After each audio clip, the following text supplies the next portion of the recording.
이 시간 하나님께서 우리에게 주시는 말씀은 여호수아 5장 2절에서 9절까지입니다.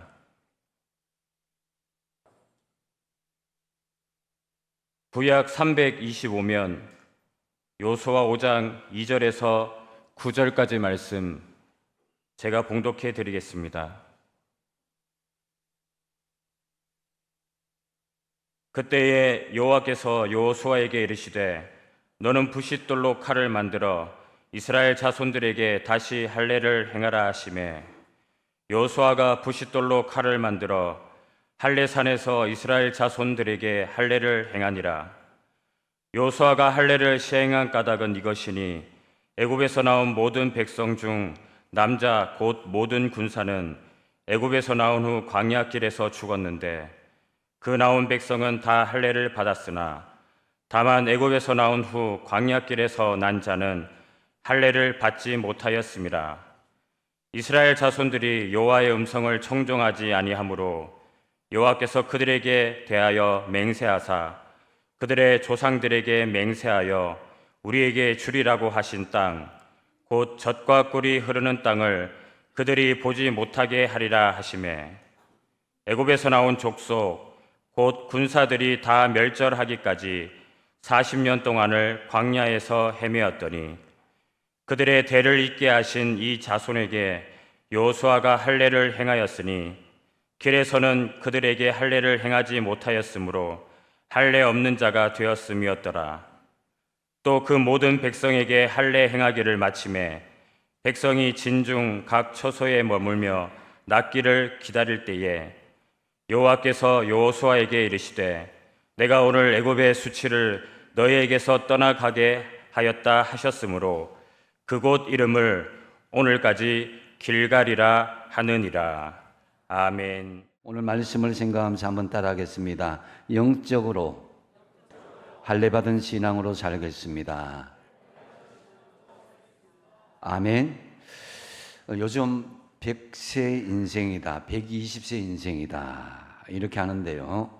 여러분은 과연 얼마나 사실 것 같습니까? 통계청 발표에 의하면 2023년도 한국인의 평균 기대 수명은 남자가 79.9세, 여자가 85.6세. 그래서 평균적으로 기대 수명이 82.7세라고 합니다. 그런데 실상 기대 수명보다 생존하는 평균 수명이 지금 훨씬 높다고 합니다. 그래서 2024년 기준으로 보면 한국인의 실제 평균 수명은 남자가 86.3세, 여자가 90.7세라고 보험개발원에서 이렇게 통계를 발표했습니다. 가히 세계 최고 수준입니다. 지금 우리나라에서 처음으로 이 평균 수명 조사를 했던 1910년에는 남자의 평균 수명이 22.6세, 1940년도에는 남자만 이렇게 했습니다. 40.5세, 또 1969년에는 59.7세였다가 지금은 거의 90세에 육박하는 평균 수명에 이르고 있습니다. 여러분은 지금 대단한 시대, 대단한 나라에서 살고 있습니다. 하지만 과연 장수하는 것만이 행복한 그런 지수가 높다 이렇게 할 수는 없습니다. 아프고 병들어서 장수하는 것은 큰 의미가 없습니다. 무엇보다도 건강하게 장수하는 것도 중요하지만은 건강하게 장수하는 것도 인생 90이 지나다 보면은 인생의 마무리를 준비해야 되는 시기다라는 거죠. 건강하게 장수하며 잘 먹고 잘 살고 물질적인 축복과 명예와 권세를 누리며 사는 거 굉장히 중요합니다만은 그것은 어디까지나 우리 인간의 유한한 시간 내에서뿐입니다. 그래서 진정한 행복, 성공적인 인생을 산다는 것은 유한한 것을 소유하는 것이 아니라 영원한 것을 소유하는 것, 그것이 진정한 인생의 성공이요 행복한 사람이다라고 할 수 있을 것입니다. 그렇다면 영원한 것은 무엇이겠습니까? 그것은 바로 죽음 이후에 영원한 하나님 나라에 들어가는 것이고, 우리는 하나님의 자녀로 그 하나님 나라의 권세를 영원히 누리는 것이 정말 행복하고 성공적인 인생이 아니겠습니까? 이 영원한 하나님 나라, 하나님의 자녀된 권세를 영원히 누리시는 축복이 저와 여러분과 함께 임하시길 바랍니다. 그런 의미에서 예수님께서 2000년 전에 가장 먼저 선포하신 복음이 바로 회개하라, 하나님 나라가 가까이 왔느니라 였습니다. 현재 유한한 인생에 먹고 마시고 시집가고 장가가고 즐기는 것에 도취하지 말고 영원한 하나님 나라에 들어갈 수 있도록 지금 바르게 살고, 회개할 것은 회개하고 하나님 나라에 들어갈 것을 현재 준비하라는 것입니다. 예수님께서 말씀하시는 하나님 나라가 가까이 왔다라는 것은 그 영원한 나라를 삶 속에서 현재 실현하라는 것입니다. 내 마음과 가정과 일터, 교회 공동체 안에서 하나님께서 다스리고 통치하는 나라를 지금 현재 실현하고 연습하라는 것입니다. 그랬을 때에 우리가 부지불식간에 영원한 하나님 나라에 이르러도 우리가 방황하지 않고 두려워하지 않고 마라나타 하면서 주님을 기쁘게 만나고 우리가 하나님 나라에 갈 수가 있게 된다라는 거죠. 이는 오늘 본문 말씀에도 그것을 살펴볼 수가 있습니다. 이스라엘 백성들은 애굽이라는 죄악 많은 세상에서 이제 430년과 광야 40년 다하여서 470년 만에 하나님의 은혜로 가나안 땅에 입성하는 시점에 놓여 있습니다. 이 가나안 땅은 하나님께서 예비하신 하나님 나라를 연습하는, 하나님께서 진정 통치하시는 이 땅의 모델로 주어진 장소입니다. 그렇게 하려면은 그 땅이 먼저 거룩해야 되고 그 땅에 들어가는 백성들이 거룩해야 된다라는 전제가 있습니다. 가나안 땅이 거룩하려면은 우선 각종 우상을 몰아내고 그 우상을 섬기는 악한 세력들을 몰아내어서 거룩한 하나님의 성지, 하나님 나라가 성취되도록 만들어야 된다는 거죠. 그리고 거룩한 백성들이 거룩한 땅을 만드는 거룩한 백성들이 또한 되어야 된다는 거죠. 그래서 하나님께서 오늘 본문 2절에 이렇게 말씀하시죠. 그때의 여호와께서 여호수아에게 이르시되 너는 부싯돌로 칼을 만들어 이스라엘 자손들에게 다시 할례를 행하라. 하나님께서는 요단 서편에 우상을 섬기는 아모리 왕과 가나안의 모든 왕들을 물리치고 난 뒤에 이제 요단 동편을 건넌 후에 가장 먼저 할례를 행할 것을 명령하고 있습니다. 이스라엘 남자들은 난지 8일이 되면은 모두 할례 의식을 행하였으만 했는데요. 이것은 남자의 성기 표피를 자르는 것입니다. 이 할례의 의미는 크게 세 가지의 의미가 있습니다. 첫 번째로 언약의 표징입니다. 창세기 17장 11절 말씀에 너희는 포피를 베어라 이것이 나와 너희 사이의 언약의 표징이다 그랬습니다. 하나님과 영원한 언약의 표징이기에 모든 이스라엘 남자들은 태어난 지 8일 만에 할례를 행했습니다. 그런데 모세가 자기 아들 게르솜과 엘리에셀에게 할례를 행하지 않다가 죽을 뻔하였습니다. 그래서 그 아내가 급히 할례를 행한 그런 기록이 출애굽기 4장에 기록되어 있습니다. 또한 이 할례의 또한 의미는 두 번째로 축복의 표시입니다. 창세기 17장 1절에서 8절에 보면은 대략적으로는 너도 심히 번성하게 하리라. 너는 열국의 아버지가 되리라. 내가 영원한 언약을 삼고 너와 내 후손의 하나님이 되리라. 가나안 지경을 주어 영원한 기업이 되게 하리라라는 그런 축복의 말씀을 주시고는 그 다음 후에 할례를 행하라 이렇게 말씀하시거든요. 그래서 이 할례는 이 축복의 의미가 있습니다. 그리고 또한 할례는 이 거룩의 의미가 있습니다. 신명기 10장 16절 말씀에 그러므로 너희는 마음의 할례를 행하고 다시는 목을 곧게 하지 말라 그랬습니다. 이 할례는 육신적으로 표피에 자르는 거지만 실제적으로는 영적으로 하나님 앞에 온전한 희생과 헌신, 순종을 의미하는 거거든요. 그래서 거룩한 하나님의 자녀가 되는 표시다라는 거죠. 그래서 죄와 교만을 멀리하는 거룩한 삶을 살아가는 것, 이것이 할례의 의미다라는 거죠. 하나님은 이스라엘 백성들이 가나안 땅에 들어가기 위한 가장 중요한 것으로 거룩을 원하셨기 때문에 할례를 행하셨다라는 거죠. 우리도 마찬가지로 하나님 나라에 들어갈 백성으로 또 이 땅에 하나님 나라를 만들어가는 백성으로 하기 위해서는 하나님의 언약을 다시 확인하고 축복을 다시 확인하면서 거룩한 모습을 다시 점검할 수 있어야 된다는 거죠. 그렇다면 오늘 본문의 상황에서 말씀하시는 할례의 의미가 무엇이겠습니까? 먼저 첫 번째로 하나님을 절대 신뢰하고 순종하라는 의미가 이 할례 속에 있음을 알 수가 있습니다.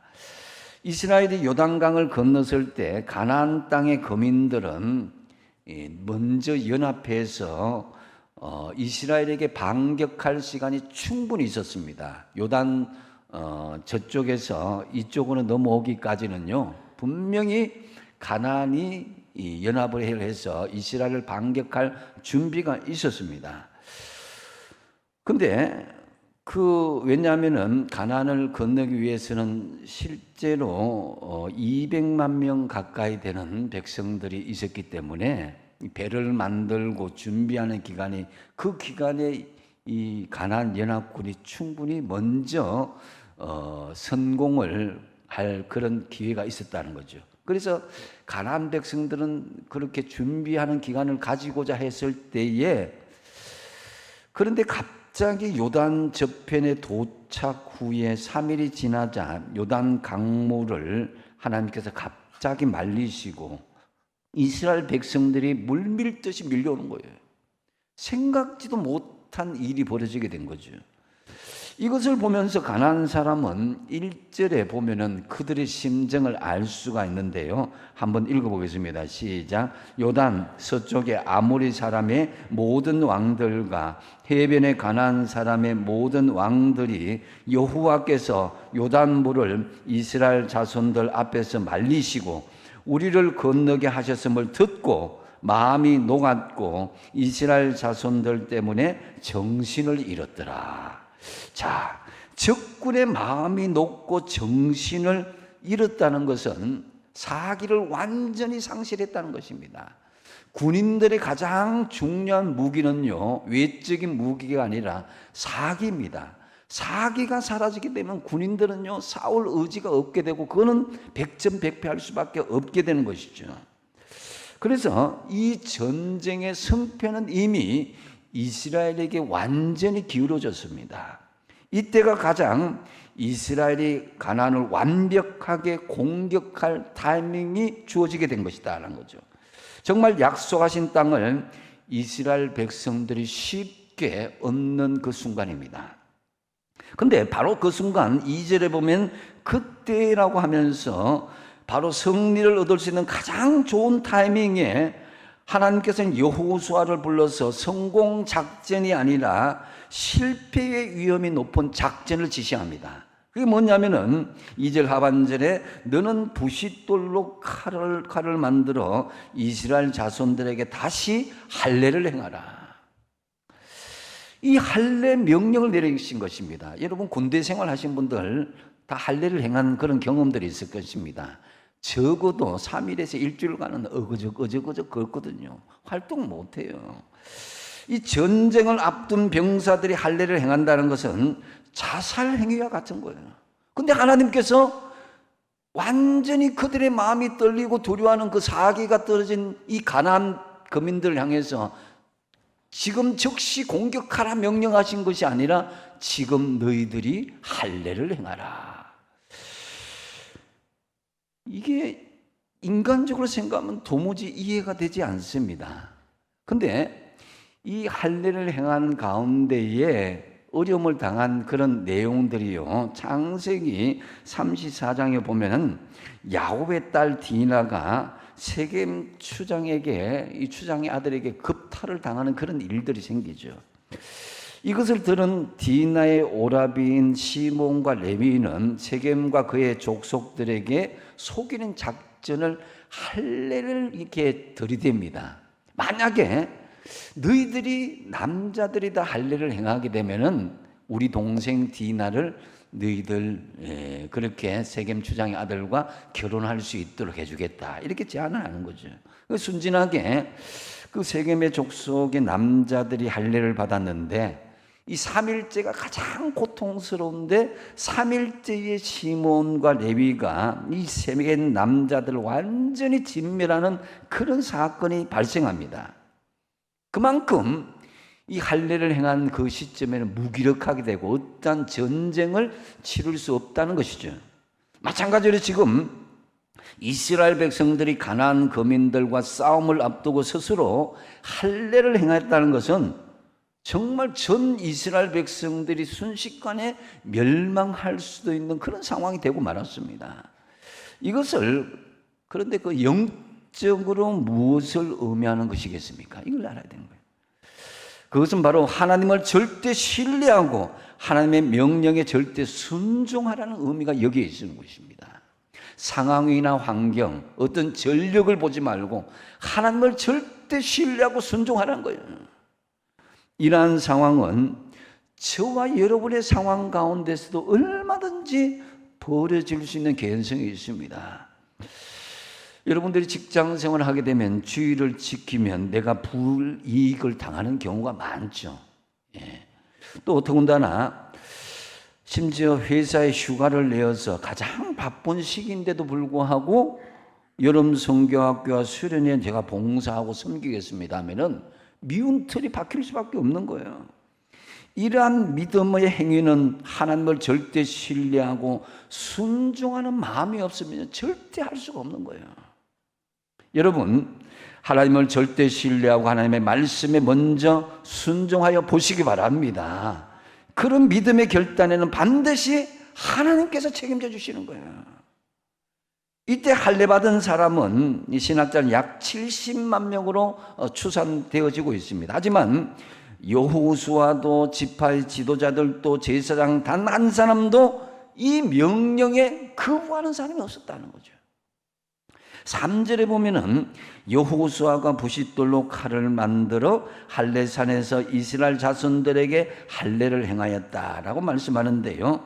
그들은 이 할례를 이게 저항 없이 반항 없이 행하게 된 것은 광야 40년을 지나면서 무엇을 깨닫게 되느냐 하면은 인간의 힘, 인간의 경험, 인간의 상식, 인간의 판단은 무익하고 오직 하나님의 전능하심과 하나님의 신실하심에 대해서 충분히 경험을 했기 때문에 인간의 상식과 경험, 인본주의적인 생각들을 다 내려놨다는 것입니다. 여러분, 요즘 우리가 믿음 생활을 하는데 너무나 상식적으로 인본주의적인 성향으로 믿음 생활하는 경우가 많이 볼 수가 있습니다. 물론 세상살이 하는 데는 그러한 것이 굉장히 중요합니다. 예산도 미리 파악을 해야 되고 사람도 미리 적정한 선에서 해야 되고 하는 건 중요한데, 근데 교회는 달라야 된다는 거죠.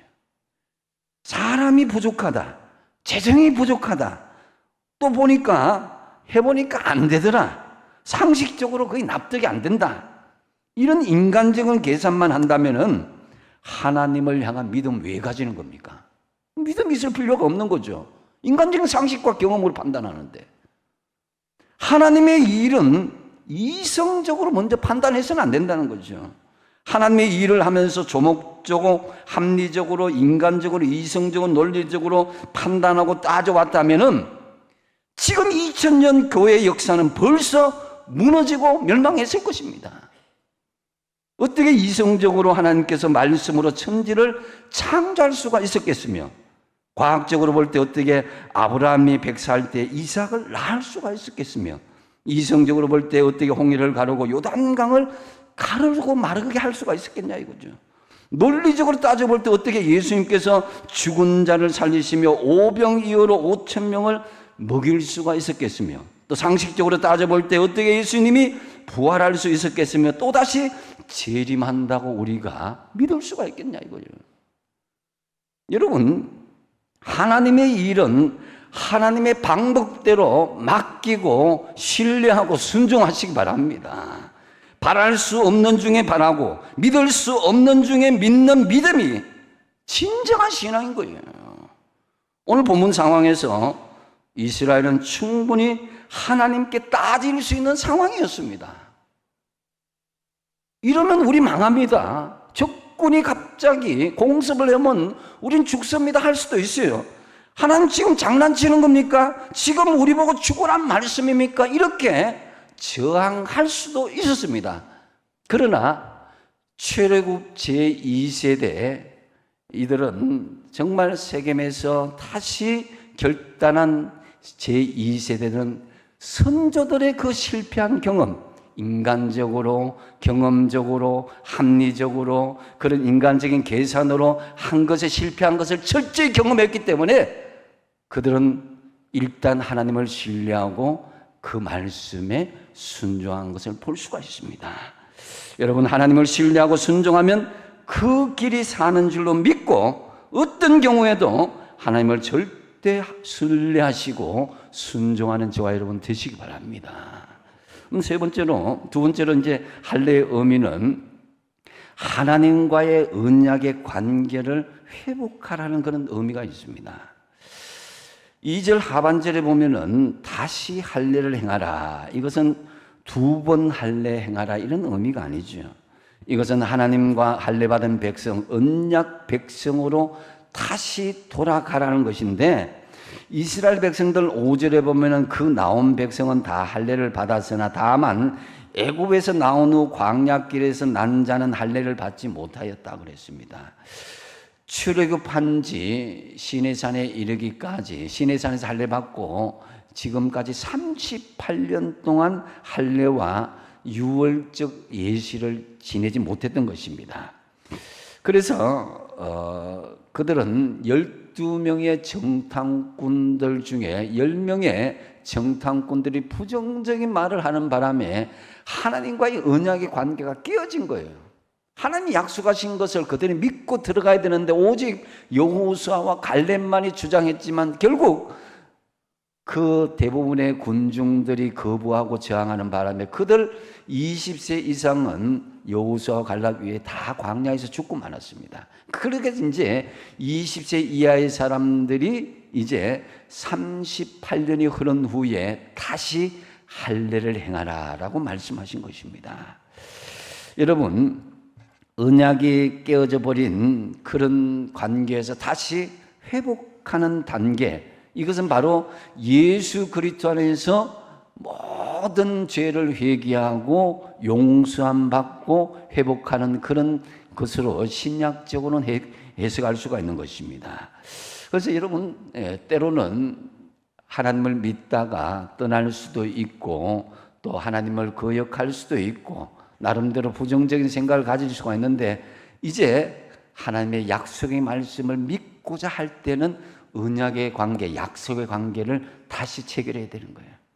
예수 그리스도 안에서 온전한 회개와 용서를 구하고 하나님의 약속을 다시 회복할 수 있어야 된다는 거죠. 그래서 첫사랑의 관계를 다시 회복하도록 하는 것, 이것이 바로 할례의 언약과 같은 것이다라는 거죠. 저와 여러분도 애굽에서 나와 가나안 땅에 정착한 이스라엘 백성과 유사합니다. 그러므로 우리는 예수를 믿기 전에 과거의 자아를 죽일 수 있어야 된다.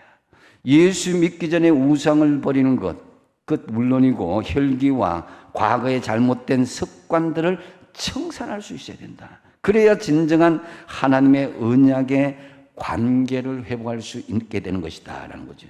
예수를 믿어도 여전히 남을 미워하고 불신하고 삐치고 과거의 못된 행동들을 반복한다면 그것은 진정한 언약의 백성이라고 할 수 없습니다. 여러분, 표면적으로 예수 믿는다고 고백하는 것만으로 예수 잘 믿는다, 믿음 생활 잘한다고 착각해서는 안 됩니다. 주님 말씀하셨습니다. 말세에 내가 올 때 믿는 자를 보겠느냐. 주님 오실 때 거의 믿는 자를 볼 수 없다라는 거죠. 그래서 여러분, 옛것을 철저하게 죽이는 훈련을 해야 됩니다. 포항제철에 좋은 철강 제품도 가끔 불량품이 나오죠. 그러면 어떻게 해야 됩니까? 다시 용광로 속으로 집어넣으면 되는 거예요. 성령의 용광로로 자신을 철저하게 죽이고 그래야 하나님과의 언약의 관계를 회복할 수가 있는 것입니다. 이스라엘 백성들 지금 요단 강물을 건너왔습니다. 그런데 요단강 하면은 무슨 생각을 하십니까? 요단강 건너서 만날이 이게 뭡니까? 바로 죽음 장례식 때 부르는 찬송가입니다. 예수님께서도 말씀하시죠. 이 바로 요단강을 건너고 할례를 행한다는 것은 네 과거의 자아는 죽고 새로운 자아가 주님 앞에 언약으로 체결했다는 그런 의미입니다. 누가복음 9장 23절 말씀 같이 한번 읽어보겠습니다. 시작. 아무든지 나를 따라오려거든 자기를 부인하고 날마다 제 십자가를 지고 나를 따를 것이니라. 아멘. 우리가 십자가를 지지 않고 주님과 올바른 관계를 맺을 수 없습니다. 이제는 여러분들이 마음대로 다니던 그것을 베드로에게 주신 말씀처럼 하나님께서 우리를 띠띠우고 내가 원하지 않는 곳으로 데리고 갈 수 있는 것이 하나님의 언약의 체결의 관계가 되었다라는 거죠. 그래서 이 할례는 신약에서는 세례로 비유하고 있는데요, 할례를 계승하여서 우리는 세례를 받았습니다. 내가 죽는 것이 바로 세례의 참 의미예요. 내가 죽고 예수 그리스도 안에서 새로운 피조물로 다시 살아나는 것이죠. 그래서 이는 주님과 함께 십자가에 못 박혀 죽은 것이다라는 것입니다. 내가 죽고 오직 예수 그리스도만이 사는 언약 백성으로 사는 저와 여러분 되시기 바랍니다. 그다음 또한 이 할례의 본문의 의미는 수치를 굴러가게 한다라는 그런 의미가 있습니다. 9절 말씀을 같이 한번 읽어보겠습니다. 시작. 여호와께서 여호수아에게 이르시되 내가 오늘 애굽의 수치를 너희에게서 떠나가게 하였다 하셨으므로 그곳 이름을 오늘까지 길갈이라 하느니라. 아멘. 자, 이 길갈이의 이름을 뜻이 바로 구르다, 떠나가게 하다 이런 것인데 바로 이 애굽의 수치를 굴러가게 하였다는 것입니다. 수치가 굴러갔다는 것은 물러갔다, 없어졌다라는 그런 의미죠. 이스라엘 백성들 430년 동안 애굽의 노예 신분으로서 당한 수치가 있었습니다. 이제 새 땅인 가나안 땅에 들어오게 됨으로써 그 과거에 노예로 살던 수치를 다 굴려보내라는 것입니다.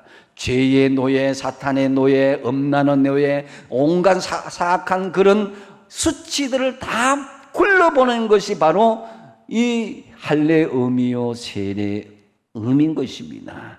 그래서 신약에서도 세례도 과거에 옛사람이 죽고 새사람이 태어났다는 의미로 가지고 있듯이 할례도 새롭게 태어났다는 그런 의미가 강하게 있는 것입니다. 그래서 주님은 회개하는 우리의 죄와 허물을 기억지도 않는다고 약속해 주셨습니다. 세례받은 우리들 죄와 수치가 굴러갔다는 것을 믿으시기 바랍니다. 출애굽할 때 20세가 넘었던 기성세대, 광야에서 원망과 불신, 반역의 역사로 가득 찼을 때에 그들은 정말 광야에서 다 죽고 말았습니다.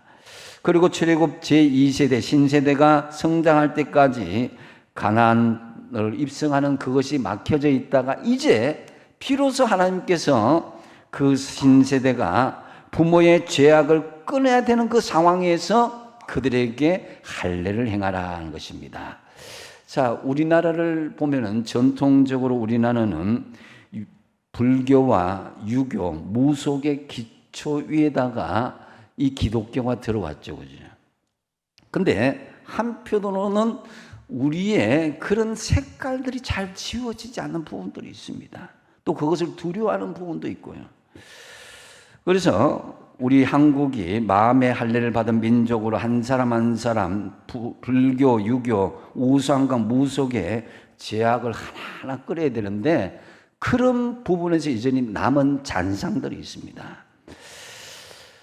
제가 언젠가 오랫동안 지난 교회는 굉장히 우상을 섬기는 가정들이 많았어요. 새 가족들이 가면은 다 집에 신주단지가 다 있고 부족들이 웬만하면 다 있고 그래서 이제 새 가족 등록 신방을 하게 되잖아요, 그죠? 그러면은 등록 신방 하자마자 떼라 소리는 제가 못하고 그걸 설명을 쭉 해주고 이제 부적을 떼고 신주단지를 다 깨뜨려 버리라고 그러면은 무서워서 못 떼요. 그 신주단지를 깨뜨려서 그걸 막 두려워하는 거예요. 그래서 저한테 좀 맡겨달라고. 그거 보는 거예요. 그 부적이 잘 안 떨어지더라고요. 그게 다 해보니까 뭐 안 떨어지면 뭐 안 떨어져요. 쉽게 떨어지는데. 그 마음의 문제예요. 부적도 떼고 신주단지도 깨뜨리고. 여러분, 그래서 예수 믿은 사람들은 정말 이 과거의 모든 죄악들을 끊어내야 돼요. 이뿐만 아닙니다, 여러분. 이 부모가 바람을 잘 피우는 분은 자식도 그럴 가능성이 많다고 합니다. 부모가 정신병을 가진 사람, 자식도 그런 확률이 높게 나온다고 합니다. 또한 가난과 알코올 중독 등을 가진 부모들은 그 죄악들을 단호하게 끌어내야 돼요. 그래서 예수님을 믿은 사람들은 집안의 내력을 감추거나 피하지 말고 예수의 피로 완전히 끊어버리시길 축복드립니다. 아울러 수치를 굴러가게 한다는 것은요, 우리 과거의 죄악에서 벗어버리라는 의미도 있습니다. 하나님께서는 벌써 용서해 주셨는데 여전히 죄책감에 사로잡혀 있다면 그것은 하나님의 대속의 은혜를 무시하는 것과 같다는 거죠. 물론 사람들의 말에 그런 말을 하죠. 과거에 저 사람들이 저 사람 어땠다, 난잡했다, 죄가 많았다, 그렇고 그랬다 등등 이야기하는데 저는 과거의 죄악을 자꾸 이야기하는 사람 옳게 보지 않습니다. 한번 따라하겠습니다. 과거를 묻지 말라. 주님도 묻지도 않는 과거를 따지지 말라. 아멘. 여러분, 저는 목회를 하면서 본의 아니게 다른 사람의 어두운 과거를 듣는 수가 있습니다. 그렇지만 저는 그것을 염두에 두지 않습니다. 내가 예수 그리스도 안에서 다 용서함 받았는데 저 사람을 내가 색안경을 끼고 고착하고 그 나름대로 저 사람은 이런 사람이니까 그렇게 하면은 결코 믿음 안에서 예수의 눈으로 바라볼 수 없기 때문입니다. 내가 자유함을 얻었기 때문에. 그래서 저 개인적인 의견에 앞서다 보면 영적인 판단이 흐려질 수 있기 때문에 저는 어쨌든 우리의 과거는 굴려갔다 이렇게 생각하는 거예요. 예? 그러므로 우리는 거듭난 존재임을 명심하시고 그리스도 안에서 내가 죽고 그리스도 안에서 내가 사는 것임을 믿으시기 바랍니다. 요단강을 건넌 이스라엘 백성들이 걷는 것은 바로 이전 애국과 광야의 이스라엘 백성들이 죽고 하나님이 약속하신 땅 가나안의 이스라엘로 사는 것이에요. 여러분, 날마다 죽고 날마다 태어나는 신앙이 바로 할례 받는 의미이며 동시에 세례의 신앙인 것입니다.